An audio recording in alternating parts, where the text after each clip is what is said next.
Sebelumnya, Assalamualaikum warahmatullahi wabarakatuh. Waalaikumsalam warahmatullahi wabarakatuh. Sebelumnya, kami ucapkan terima kasih kepada Bapak Dr. A.A. Ahmad Syahid MPD selaku dosen pengampu mata kuliah kurikulum dan pembelajaran di SD. Sebelumnya juga terima kasih kepada teman-teman juga yang telah berpartisipasi dalam kegiatan presentasi kali ini. Sebelumnya izin perkenalkan diri, perkenalkan nama saya Robi Satria Putra dengan NIM 2309172 dan rekan saya. Perkenalkan, saya Nika Jumbadari dengan NIM 2308496. Perkenalkan, nama saya Rada Gaya Mustika dengan NIM 2301198. Perkenalkan, nama saya Eka Jumbadara dengan NIM 2304889. Perkenalkan, nama saya Jarangga dengan NIM 2308541. Perkenalkan, nama saya Afri Ismayati dengan NIM 2300843. Perkenalkan, saya Sebastian dengan NIM 23098. Oke, baik teman-teman. Jadi di sini kami akan berpresentasi mengenai evaluasi kurikulum. Ada topik pembahasan mengenai hakikat evaluasi kurikulum, dimensi evaluasi kurikulum, prinsip evaluasi kurikulum, fungsi evaluasi kurikulum, dan prosedur evaluasi kurikulum. Yang pertama ada studi kasus dulu teman-teman yang dijelaskan oleh Oke, mohon perhatiannya teman-teman semua. Karena di sini metode penjelasan kami itu studi kasus ya. Jadi teman-teman dibagi menjadi 6 kelompok dan ketentuan satu kelompoknya 6 orang. Satu kelompok 6 orang. Boleh mulai ringkat. Bebas, untuk kelompoknya bebas. Namanya 6 orang 6 orang. Ini skip dulu. 2, 3, 4, 5, 6. Kelompok 1 membahas tentang keterbatasan kemampuan pengajar dalam memahami pengimplementasian kurikulum Merdeka yang akan didampingi oleh PFI. Kelompok 2 tingkat pemahaman siswa terhadap kurikulum Merdeka yang rendah yang akan didampingi oleh PASRI.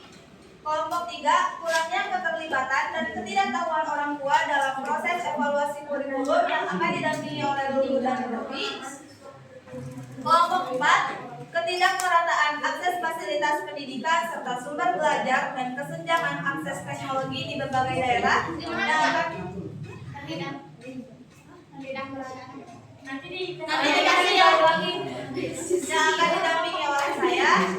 Kelompok 5 keterbatasan waktu dalam pelaksanaan kurikulum Merdeka yang akan didampingi oleh Dita. Dan kelompok 6 kurangnya pelatihan untuk guru dalam menggunakan teknologi yang akan didampingi oleh Zahra. Jadi teman-teman semua kan udah dapat kasusnya masing-masing satu nih. Nah teman-teman,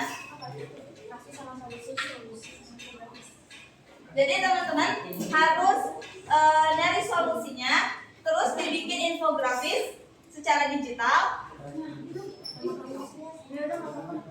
Nanti setiap kelompok mempresentasikan oleh satu orang di depan gitu. Nanti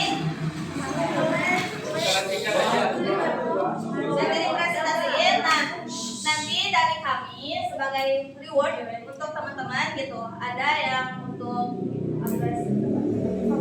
infografis terbaik dan juga presentasi terbaik. Jadi mohon untuk dimaksimalkan gitu. Dan kasus yang kami kasih itu bisa kalian kembangin gitu. Misalnya kalian setuju sama kasus ini lah, alasan itu kenapa? Boleh dijelasin infografisnya.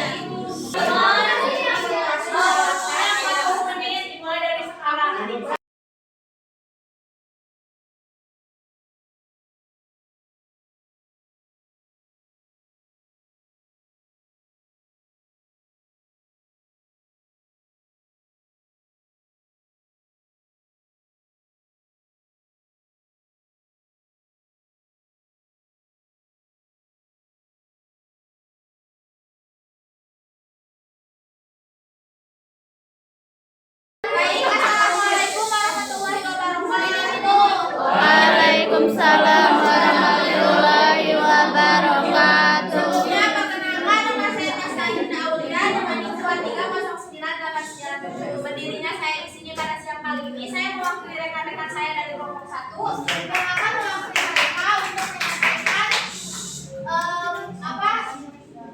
infografis yang telah kami buat yang berisikan tentang keterbatasan kemampuan mengajar dalam memahami pengimplementasian kurikulum merdeka. Di mana dalam suatu pemahaman itu pastinya ada keterbatasan, ada kelebihan maupun kekurangan.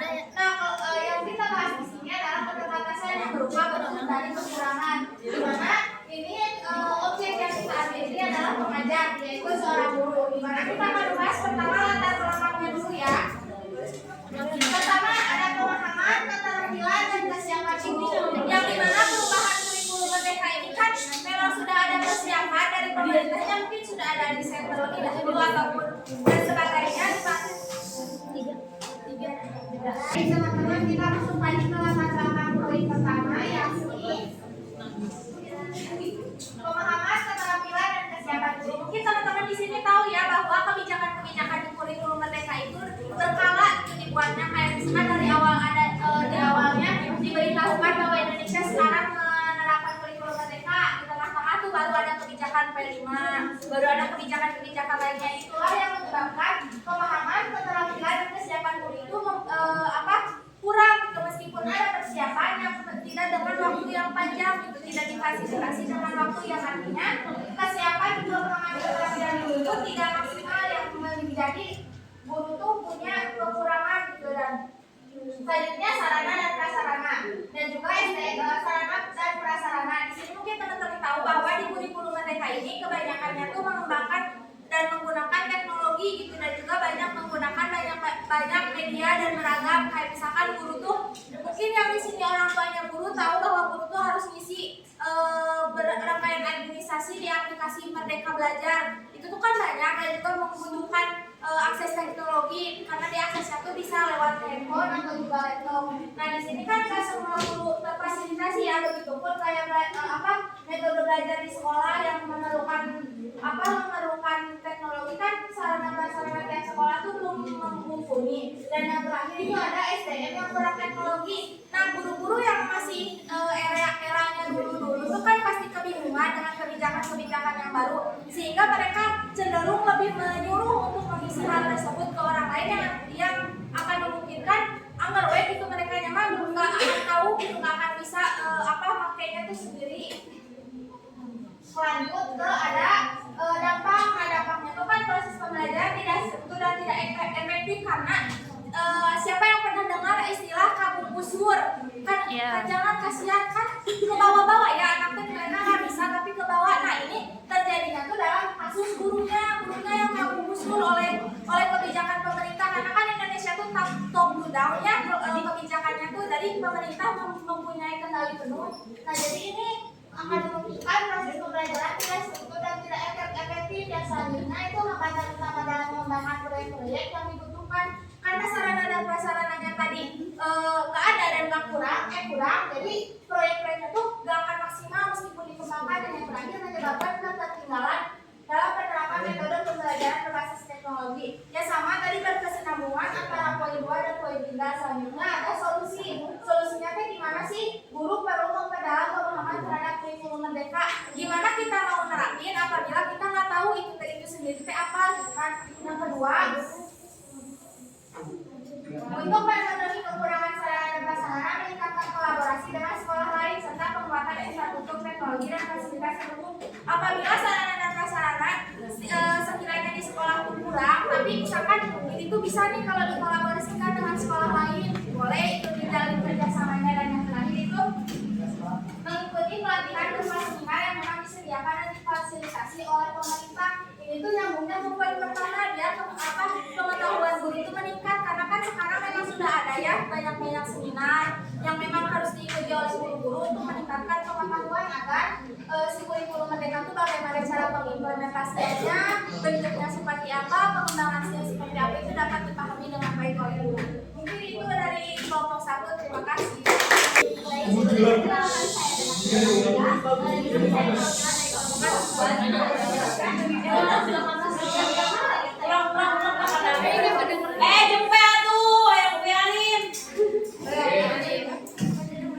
Jadi sebelumnya perkenalkan saya dengan Yulia Satika sebagai perwakilan dari kelompok 2 untuk menjelaskan sebuah kasus yang diangkat dari SMA tingkat pemahaman siswa terhadap kurikulum mereka yang rendah. Nah, kita itu mengambil sebuah kasus kurangnya minat usaha diri terhadap pengimplementasi kurikulum mereka.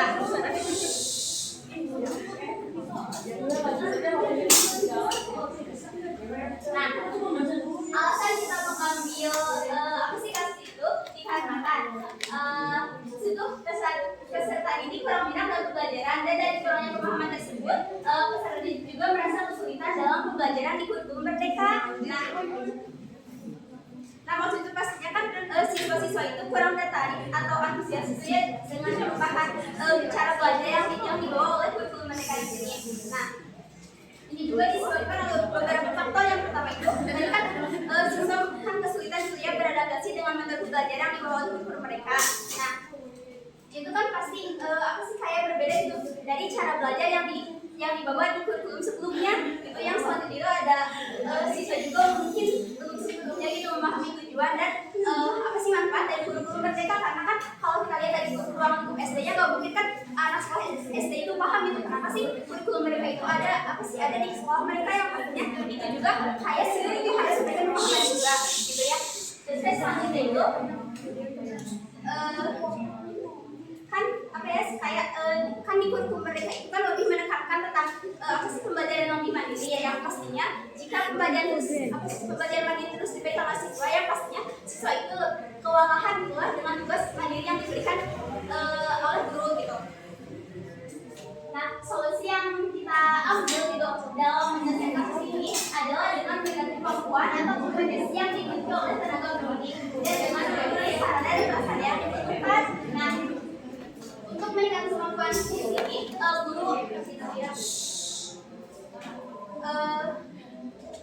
guru itu mengadakan pelatihan khusus itu yang membahas secara dalam tentang konsep, tujuan, dan implementasi dari kurikulum merdeka. Nah, selain itu di sini juga apa sih mengikuti pelatihan guru gitu dengan menggunakan apa sih kayak mempelajari gitu bagaimana metode pembelajaran aktif yang digunakan di kurikulum merdeka. Nah, selanjutnya itu untuk memenuhi sarana dan prasarana ini bisa juga dengan kolaborasi ya, yang tadi disebutkan oleh Kak juga ya, kolaborasi dengan sarana yang ada gitu ya. Kalau misalkan itu juga kekurangan. Nah, mungkin sekian gitu dari kelompok 2. Mohon maaf gitu ya kalau ada kekurangan gitu. Assalamualaikum warahmatullahi wabarakatuh. Waalaikumsalam. Ya, perkenalkan nama saya Dita Putri dengan NIM 23094500 dari kelompok 3. Nah, di sini disatukan temanya tuh kurangnya keterlibatan dan ketidaktahuan orang tua dalam proses evaluasi kurikulum. Nah, kita ngambil judul libatkan orang tua sukseskan pendidikan anak. Nah, latar belakang itu kurangnya keterlibatan orang tua dalam evaluasi kurikulum disebabkan oleh pemahaman yang minim, keterbatasan waktu, komunikasi yang kurang efektif, dan persepsi negatif terhadap pendidikan. Hal ini menciptakan jarak yang berdampak pada kualitas pembelajaran anak. Pendekatan yang lebih inklusif dan komunikatif diperlukan agar orang tua merasa lebih terlibat dalam dan berdaya. Terus ada hambatan, di sini tuh ada 3 hambatan. Yang pertama tuh kurangnya waktu. Nah, orang tua tuh seringkali memiliki kesibukan yang padat sehingga sulit untuk meluangkan waktu untuk kegiatan sekolah. Yang kedua yaitu kurangnya pemahaman. Tidak semua orang tua memahami konsep kurikulum dan evaluasi secara mendalam. Yang ketiga kurangnya komunikasi antara sekolah dan orang tua belum optimal. Nah, terus ada solusi dari hambatan yang di atas, yaitu yang pertama pertemuan rutin. Nah, selenggarakan pertemuan orang tua itu secara rutin untuk membahas perkembangan siswa, kurikulum, dan rencana evaluasi. Yang kedua yaitu workshop singkat. Adakan workshop singkat tentang kurikulum dan evaluasi untuk meningkatkan pemahaman orang tua. Yang ketiga yaitu survei online. Gunakan survei online untuk mengumpulkan masukan dari orang tua secara efisien. Lalu selanjutnya libatkan dalam kegiatan belajar. Ajak orang tua untuk ikut serta dalam kegiatan belajar di sekolah seperti proyek kelompok atau perayaan hari besar. Lalu selanjutnya ada komunikasi 2 arah. Dorong komunikasi 2 arah antara guru dan orang tua melalui berbagai saluran seperti email, WhatsApp, atau aplikasi sekolah. Lalu selanjutnya manfaatkan teknologi. Gunakan teknologi untuk memudahkan komunikasi dan keterlibatan orang tua. Misalnya dengan membuat WhatsApp atau memanfaatkan platform pembelajaran online. Sekian dari saya. Mohon maaf dari segala kesalahan. Assalamualaikum warahmatullahi wabarakatuh. Assalamualaikum warahmatullahi wabarakatuh. Waalaikumsalam warahmatullahi wabarakatuh. Sebelumnya perkenalkan nama saya Gandhi dari kelompok 4. Di sini saya akan memberi sedikit penjelasan masalah ketidakmerataan akses fasilitas pendidikan serta sumber belajar dan kesenjangan akses teknologi di berbagai daerah. Langsung ke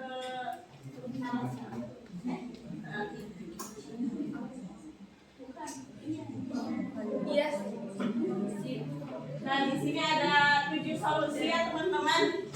Solusi ini juga melibatkan pemerintah, terus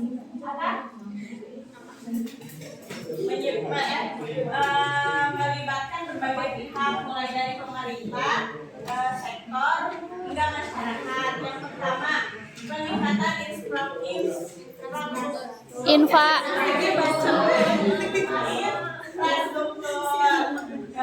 Kayak menyediakan listrik, terus membangun dan memperbaiki fasilitas sekolah. Terus yang kedua ada penyediaan sumber belajar, seperti mengembangkan konten pembelajaran yang berkualitas, entah itu mau di pelosok ataupun di kota. Pokoknya kalau misalnya pendidikan itu harus berkualitas. Terus yang ketiga, perkembangan teknologi pendidikan, kayak menyediakan pelatihan guru, kayak workshop guru. Terus yang keempat, program beasiswa dan bantuan keuangan. Nah, program beasiswa ini untuk siswa yang berprestasi dan membantu biaya pendidikan. Yang kelima ada keterlibatan masyarakat. Kan ada juga bisa volunteer mengajar. Terus bisa juga dengan buku dan peralatan sekolah. Terus mendirikan kelompok belajar. Terus yang ketujuh, tadi kesebelah. Yang keenam, kebijakan pemerintah yang mendukung kayak dana BOS, alokasi anggaran yang cukup, terus pembuatan kebijakan yang inklusif, terus evaluasi dan monitoring program. Terus yang terakhir ada kerjasama dengan sektor swasta, kayak corporate social responsibility atau disingkat CSR, kayak kemitraan dan perusahaan teknologi. Terus ada alasan terjadinya ketidakmerataan ini. Yang pertama, infrastruktur, kayak kurangnya infrastruktur telekomunikasi, listrik, dan jalan yang memadai di daerah terpencil. Terus yang kedua, sumber daya keterbatasan anggaran. Terus anggaran, terus tenaga pengajar, pendidikan yang tadi, pendidikan kualitas yang memadai, terutama di daerah pedesaan. Yang ketiga, kebijakan pemerintah yang kurang fokus pada daerah terpencil dan kurangnya koordinasi dalam menyediakan layanan pendidikan. Terus yang keempat, faktor geografis. Langsung contoh. Contohnya akses terbatas banyak daerah di Papua dengan internet dan sekolah yang layak. Kan di TikTok banyak suka lewat, ada yang anak yang di Papua tes maaf aja ya, ini mah sekolahnya pakai baju yang seadanya di loket, kadang teh nggak bawa tas, dari tes kalau juga dikasih dari banyak dari KSX, karena jaket nggak buat sendal juga nggak ada, sepatu. yang kedua itu pemerintahan dan berbagai organisasi telah berupaya menggunakan teknologi seperti satelit, internet, dan sonar panel diupayakan untuk meningkatkan akses informasi. Cukup sekian dari saya. Assalamualaikum warahmatullahi wabarakatuh. Mohon perhatiannya teman-teman semua. Pas Pak Elga. Waalaikumsalam warahmatullahi wabarakatuh. Sebelumnya, izinkan saya memperkenalkan diri. Perkenalkan, nama saya Cynthia Irawati sebagai perwakilan dari kelompok 5. Yang dimana di sini saya akan menjelaskan tentang keterbatasan waktu di dalam pelaksanaan kurikulum daerah. Contohnya di SD Negeri Bojong Kirahip.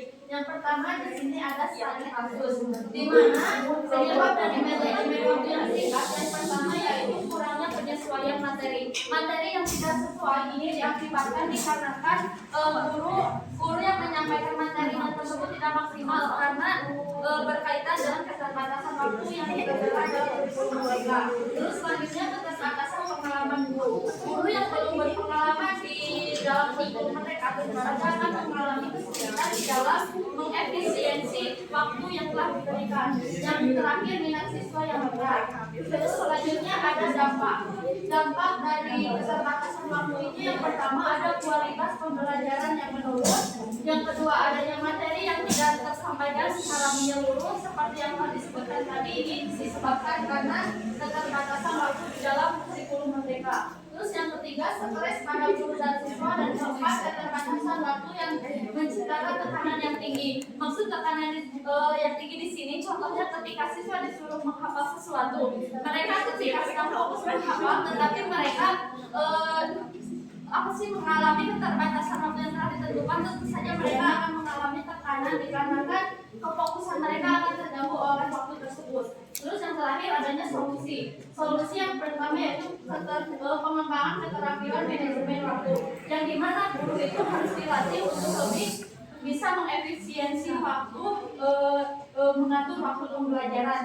Terus yang kedua penggunaan media dan juga metode. Nah di sini kita juga bisa menggunakan media seperti kerja kelompok, proyek ataupun kolaboratif, yang dimana di sini itu dapat membantu dalam mengefisiensi waktu dan juga meningkatkan keterlibatan siswa di dalam waktu pembelajaran tersebut. Terus yang terakhir pemanfaatan referensi, yang dimana di sini guru itu harus didorong untuk mencari referensi ataupun sumber-sumber lain untuk menyampaikan suatu materi, contohnya di media sosial, internet ataupun bahan ajar media lainnya, dan juga dapat menyusun materi dan juga mengelola waktu pembelajaran dengan baik. Cukup sekian pemaparan materi hasil diskusi kelompok 5. Kurang lebihnya mohon dimaafkan. Cukup sekian, terima kasih. Assalamualaikum warahmatullahi wabarakatuh. Waalaikumsalam warahmatullahi wabarakatuh. Saya perkenalkan, nama saya Tansania Nabila dari perwakilan dari kelompok 6. Di sini tema yang kelompok kami dapat itu mengenai kurangnya pelatihan untuk guru dalam menggunakan teknologi. Kemudian kasus yang kami ambil itu mengenai problematika yang dialami oleh guru di SDN Panjang 4 dengan kemajuan TK. Proses pengalihan dari kurikulum 13 ke kurikulum merdeka itu kan memunculkan dampak yang sangat signifikan, ya, terutama dalam aspek teknologi gitu, aspek digital. Nah, seperti studi yang kami ambil di SDN Panjang 4 ini, kebanyakan gurunya itu yang udah senior, yang udah tua dan hampir pensiun gitu. Jadi mereka tuh kurang familiar dengan teknologi. Makanya dengan adanya peralihan kurikulum ini tuh agak terkendala gitu bagi mereka, baik dari segi absen maupun pembelajaran di kelasnya. Karena kan awalnya kalau masih kurikulum 13 itu absen masih di kehadiran atau dokumen absensi ya. Sekarang kan harus di itu akses aplikasi, harus ada foto, fingerprint sama titik lokasinya. Makanya untuk mengaplikasikan perangkat digitalnya itu agak kesusahan. Kemudian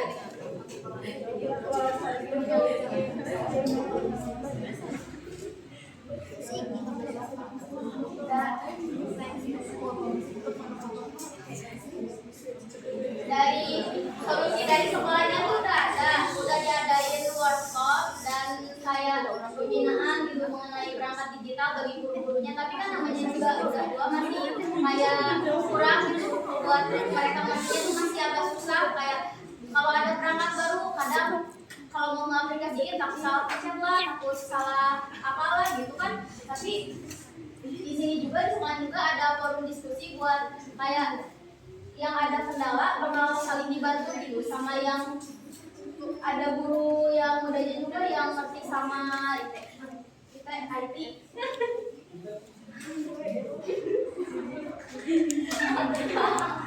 Kemudian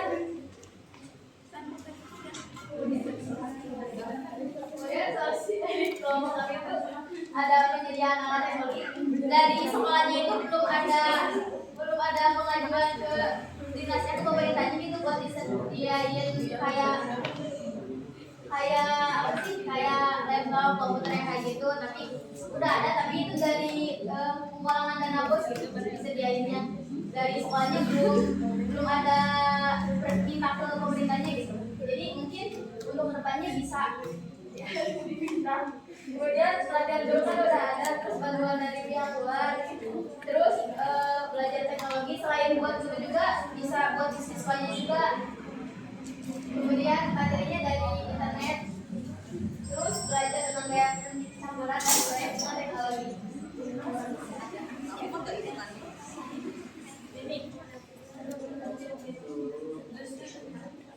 Jadi itu aja pemaparan dari saya. Wassalamualaikum warahmatullahi wabarakatuh. Selanjutnya akan ada pemaparan hasil diskusi kelompok. Yang pertama tentang definisi evaluasi kurikulum yang akan dijelaskan oleh Oke teman-teman, mohon perhatiannya ya. Di sini saya akan menjelaskan mengenai definisi evaluasi kurikulum. Evaluasi kurikulum adalah proses sistematis untuk mengumpulkan data dan informasi tentang semua aspek kurikulum, baik itu tujuan, isi, maupun proses dan hasil. Tujuan dari evaluasi kurikulum ini yaitu untuk menilai efektivitas kurikulum dalam mencapai tujuan yang telah ditetapkan. Teman-teman pasti tahu setiap kegiatan pasti ada evaluasi kan? Nah, ada yang bisa menyebutkan kenapa setiap habis kegiatan harus ada evaluasi? Sama tangannya.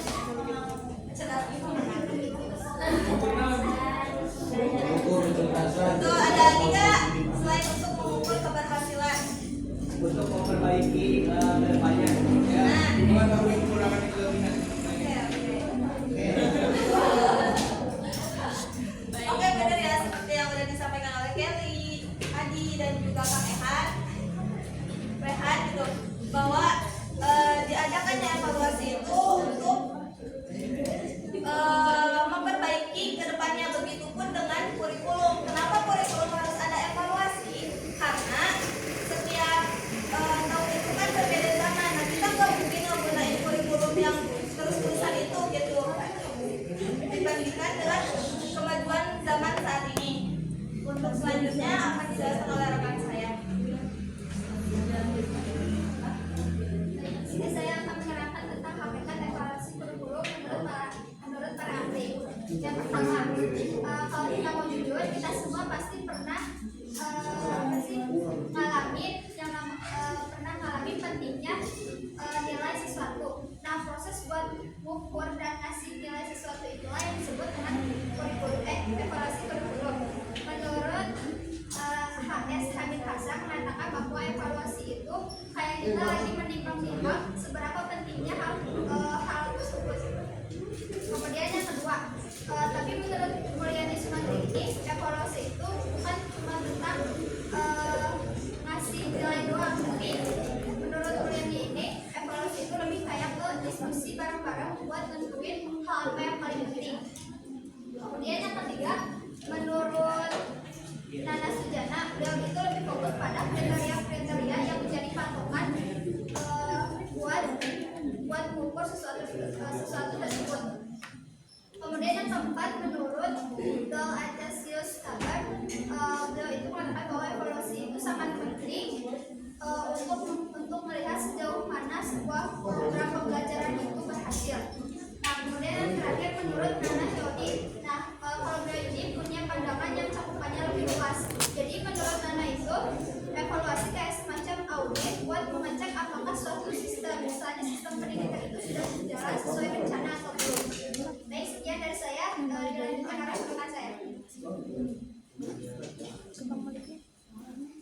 Baik, di sini saya akan menjelaskan mengenai dimensi evaluasi kurikulum. Dan pada dimensi evaluasi kurikulum ini dibagi menjadi 4, yang dimana tujuannya itu untuk memastikan efektivitas dan efisiensi dalam penerapan kurikulum ini. Nah, pada dimensi yang pertama itu ada evaluasi penggunaan kurikulum oleh guru. Nah, pada dimensi ini tuh menilai bagaimana guru tersebut menerapkan kurikulum pada saat kegiatan pembelajaran. Nah, dimensi ini lebih menyoroti pentingnya peran guru dalam mengimplementasikan kurikulum dalam kelasnya.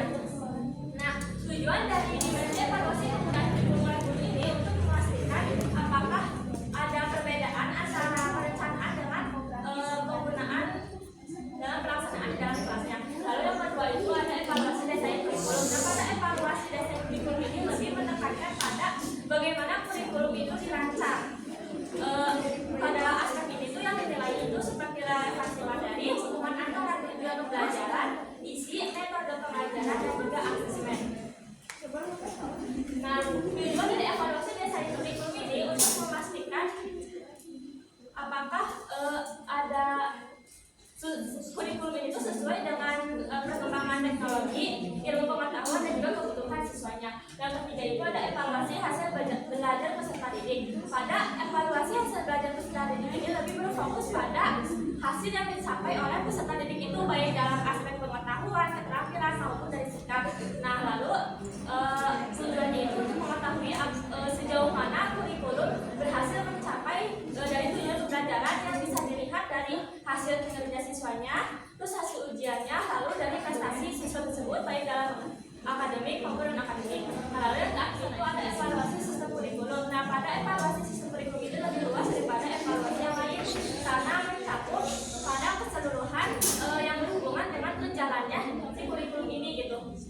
Dan tujuannya ini untuk memastikan apakah ada hambatan-hambatan yang terjadi dalam melaksanakan kurikulum, dan tentunya juga di evaluasi sistem kurikulum ini meliputi seperti manajemen kurikulum, kebijakan pendidikan, sumber daya tersedia, dan juga partisipasi pemangku kepentingan seperti pemerintah, sekolah, guru, orang tua, siswa, dan juga masyarakat. Nah, jadi dari keempat evaluasi ini tuh penting untuk bahwa kurikulum yang diterapkan itu selain dasar teoritisnya yang kuat, tapi juga praktis, efektif, sesuai dengan kebutuhan siswa dan juga perkembangan zamannya. Dilanjutkan oleh teman saya.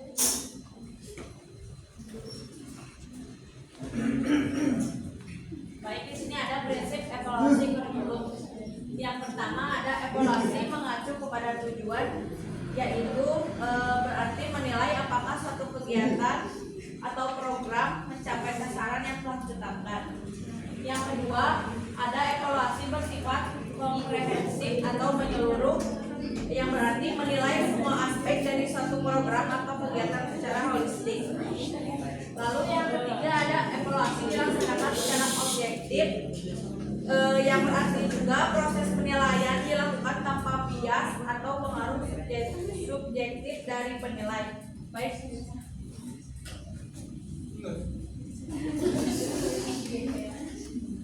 Baik, di sini saya akan memaparkan fungsi evaluasi kurikulum.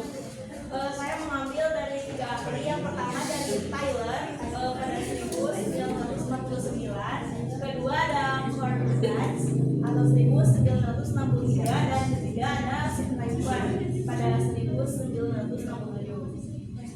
Fungsi evaluasi kurikulum yang pertama dikemukakan oleh Tyler pada 1949. Tyler menyebutkan bahwa hasil evaluasi adalah untuk memperbaiki kurikulum. Dalam pendapatnya tersebut belum terlihat jelas atau suatu konsepsi fungsi evaluasi itu yang bulat. Kemudian yang kedua dikemukakan oleh Cornblanc pada 1963.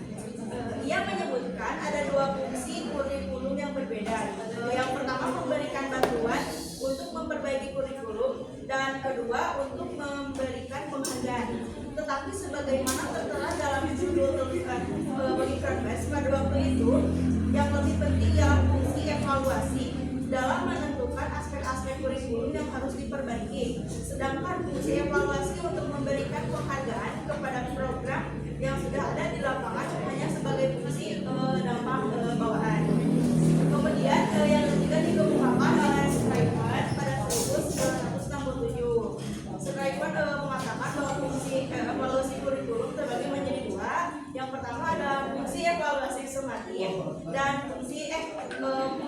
itu fungsi dari formatif dan kedua dari sumatif.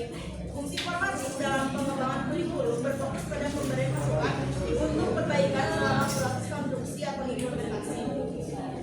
Fungsi evaluasi ini hanya dapat dilakukan ketika kurikulum masih dalam tahap pengembangan dan bersifat fleksibel. Yang kedua, fungsi sumatif adalah fungsi evaluasi untuk memberikan pertimbangan terhadap hasil pengembangan kurikulum. Dengan adanya fungsi sumatif ini memungkinkan evaluator menilai apakah suatu kurikulum perlu dilanjutkan karena keberhasilannya dan relevansi dengan perkembangan masyarakat, atau perlu digantikan karena kegagalan dan ketidaksesuaiannya dengan tuntutan masyarakat. Jadi menurut Sulaiman ini, fungsi evaluasi kurikulum tidak hanya pada hasil, tetapi juga proses pengembangan dan implementasi kurikulum tersebut. Sekian, terima kasih. Lanjutkan oleh Mas saya.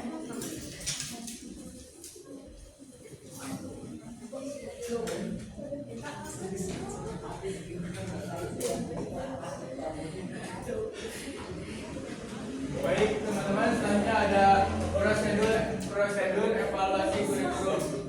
Ada 11. Yang pertama tentang pengkajian kurikulum. Jadi pengkajian kurikulum adalah langkah pertama yang dilakukan oleh evaluator dalam mengevaluasi kurikulum. Tujuannya untuk memperoleh pemahaman tentang karakteristik kurikulum.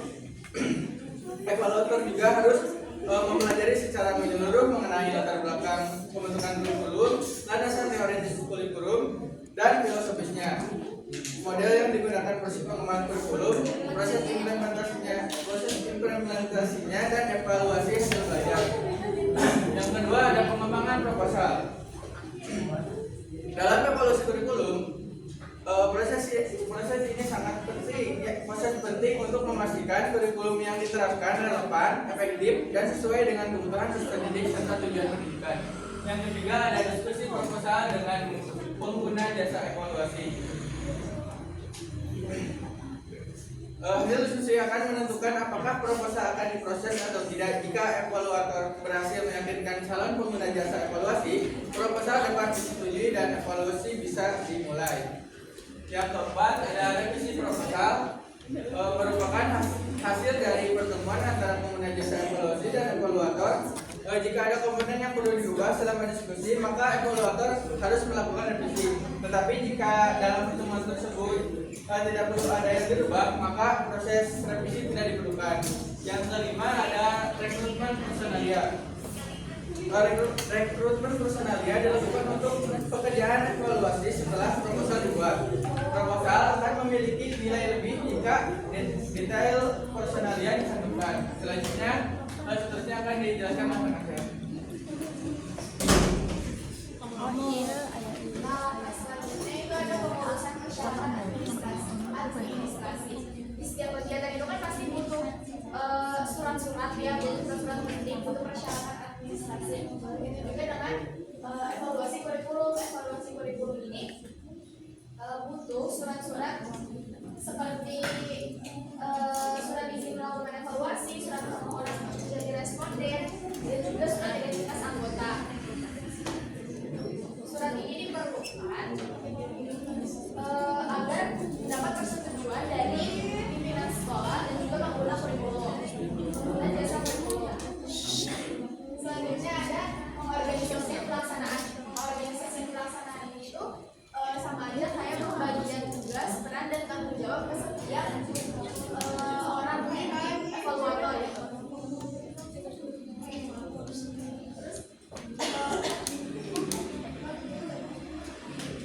Kegiatan evaluasi kurikulum ini akan lebih mudah jika dilakukan oleh seorang evaluator saja dibandingkan dengan tim evaluator, karena kalau misalnya dengan tim itu akan lebih kerumitannya tuh akan lebih meningkat, karena kan bisa aja tuh tim evaluator orangnya itu sedikit tapi area yang sekolah yang kurikulumnya dievaluasi tuh semakin semakin banyak gitu. Jadi emang lebih enak kalau kegiatan evaluasi ini dilakukan oleh seorang evaluator.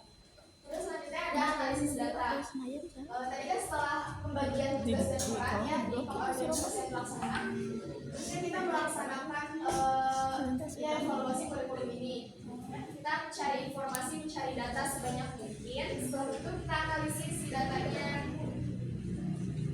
Nah, di proses analisis data ini, jika di awal kita sudah menggunakan model kuantitatif, maka selanjutnya di analisis data juga kita menggunakan model kuantitatif. Jadi si model kuantitatif ini digunakan dari awal kegiatan evaluasi kurikulum sampai akhir.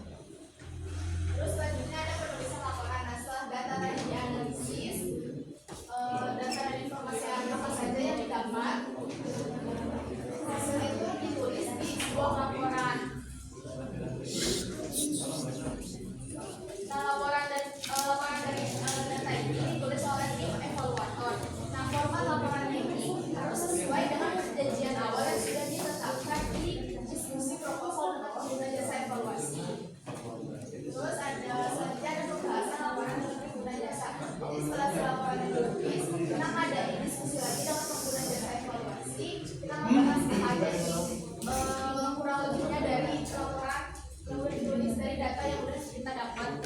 Kalau misalnya ada data yang kurang atau si pengguna jasanya itu minta data tambahan, tim evaluator itu akan bertanggung jawab untuk dia memenuhi permintaan dari pengguna jasa evaluasi. Terus yang terakhir itu ada penulisan laporan akhir. Nah, setelah beragam revisi, beragam tambahannya, akhirnya kita ada di tahap laporan akhir. Jadi semua data, semua informasi, semua revisi yang udah kita dapat itu kita tulis di laporan akhir. Nah, laporan akhir ini mengandung perumusan kebijakan untuk lanjutan sebagai hasil dari revisi yang harus dilakukan oleh evaluator saat membahas laporan dengan pengguna jasa. Jadi ya setelah kita melakukan revisi, setelah kita menganalisis data, akhirnya kan datanya ditulis di laporan akhir. Selanjutnya saya serahkan kepada moderator. Habis.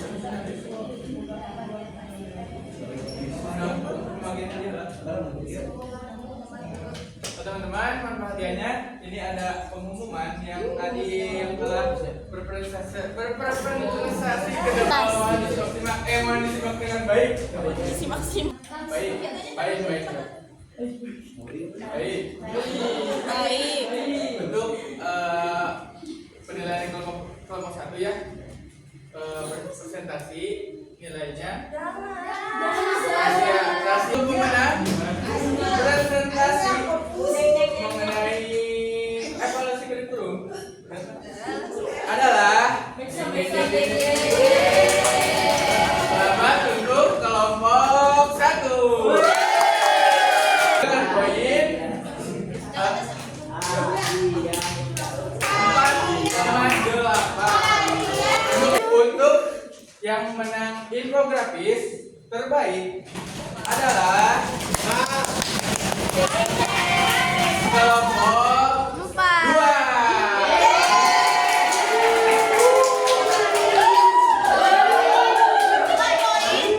Dengan poin 3,8.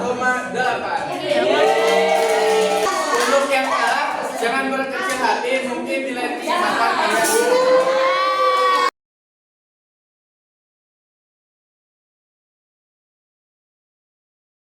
Baik, saya akan membacakan kesimpulan dari materi evaluasi kurikulum. Jadi, evaluasi kurikulum merupakan proses yang krusial dalam meningkatkan kualitas pendidikan. Melalui evaluasi yang baik, kita dapat mengetahui sejauh mana kurikulum yang diterapkan berhasil mencapai tujuan pendidikan dengan melibatkan berbagai pihak dan menggunakan metode yang tepat. Evaluasi dapat memberikan informasi yang berharga untuk pengembangan kurikulum yang lebih baik di masa depan. Proses ini tidak hanya berfokus pada hasil akhir, tapi juga pada proses pengajaran dan pembelajaran yang berlangsung di dalam kelas. Kami dari kelompok 3 pamit undur diri. Wassalamualaikum warahmatullahi wabarakatuh.